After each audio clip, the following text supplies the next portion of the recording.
Hello everyone अन्यटी भिडिओলৈ সকলোকে পুনৰবাৰ স্বাগতম জনাইছো।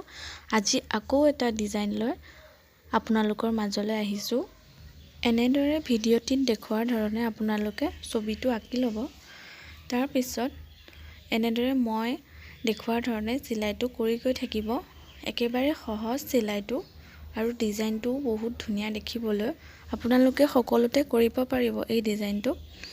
তেনেহলে আহকচোন মই এই ডিজাইনটো কেনেকৈ কৰিলো তাকেই চাও। আৰু মই তিনটা কালাৰত কৰিছো, আপোনালোকে এটা কালাৰতো কৰিব পাৰে। তেনেহলে আহকচোন কেনেকৈ কৰিলো তাকেই চাও। আৰু আপোনালোকে যদি ভিডিঅ'টো চাই ভাল পায় তেনেহলে প্লিজ লাইক কৰি দিব ভিডিঅ'টো আৰু চেনেলটো সাবস্ক্ৰাইব কৰি ওচৰতে থকা বেল আইকনটো প্ৰেছ কৰি অল কৰিব। তেতিয়াহে মোৰ আহিবলগীয়া নতুন নতুন ভিডিঅ'ৰ নটিফিকেশন সমূহ আপোনালোকে সোনকালে পাব।